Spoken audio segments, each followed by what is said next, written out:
Hi everybody, in this video I'm going to be showing you how to carry your floats behind your work for the Cozy Buffalo Plaid Pumpkin. This pattern, if you're following along with the Cozy Pumpkin Vibes pattern bundle or the Cozy Buffalo Plaid Pumpkin by Equestrian Style, hopefully you'll find this video helpful.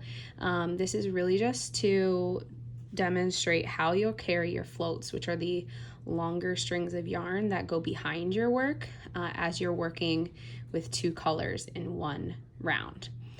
So this pattern alternates between 3 different colors. I'm using Lion Brand yarn, Woolies Thick and Quick, and Fisherman, Flax, and Coney Island.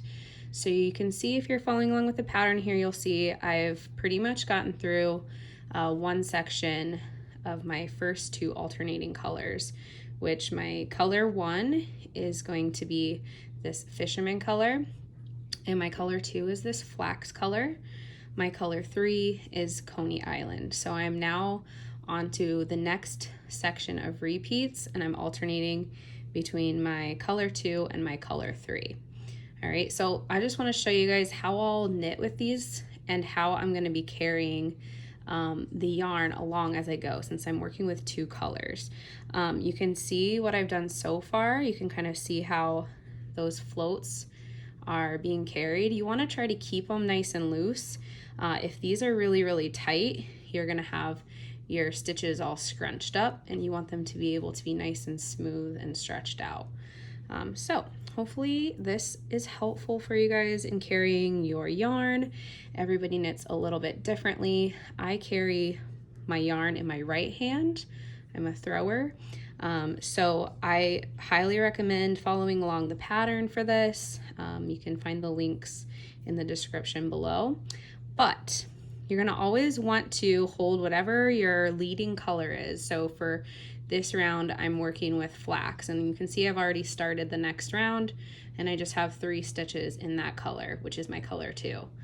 You're always gonna wanna hold that color towards you or in the front, all right? And then your other color, which for me right now is this Coney Island, towards the back. That'll just keep it so that your floats don't get twisted as you're knitting, and it'll make things just a little bit smoother and more even. So I'm ready to go into my next 3 stitches here with my Coney Island. So I'm just gonna knit. Remember, I'm gonna keep my leading color, which is the Flax, towards the front, and then I've got my Coney Island in the back.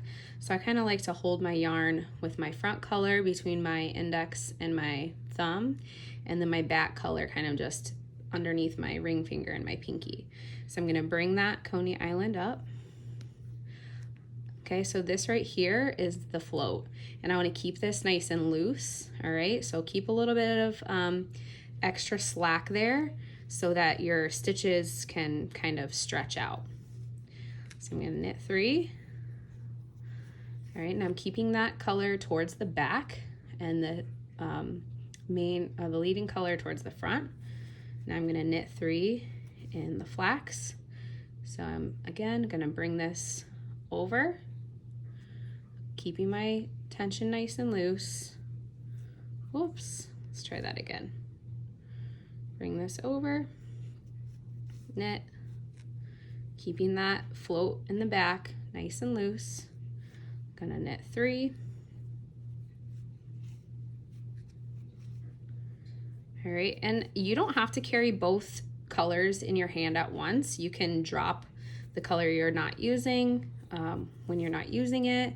I just like to do it this way. Some people like to hold one yarn color in one hand and one in the other. I'm not coordinated enough to do that.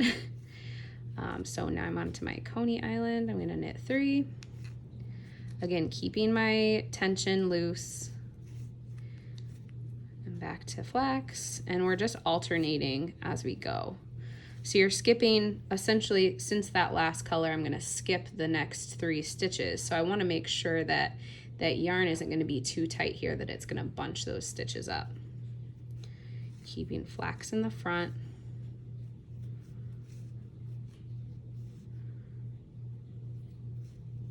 And I'll just knit a few more here so that you guys can see.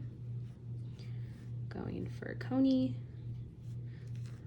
So you can see how I've got flax in the front, coney in the back.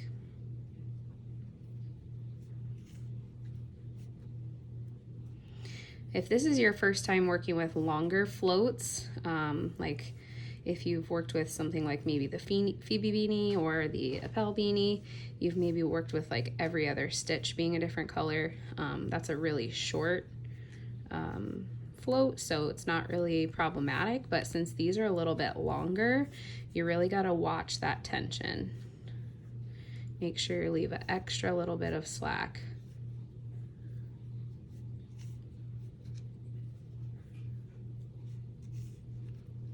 I'm almost to the end of this round, so I'm gonna just finish it out.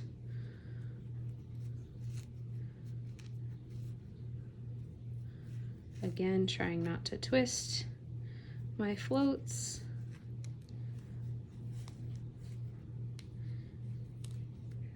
Coney is in the back.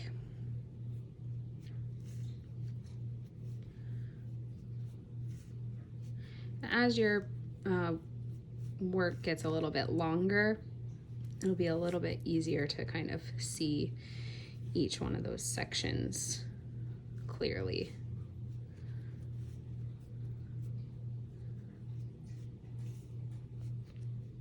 Now, I tend to be a tight knitter, so for something like this, I really have to remind myself, like, keep your tension loose, keep your tension loose. Don't pull too tightly with the yarn. Keep your floats loose. All right, so I'm to the end of this round.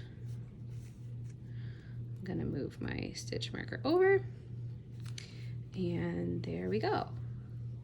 So I've got a little more progress there on my next set of checks, and then you can see, turn this inside out, you can see how the floats are looking on this side.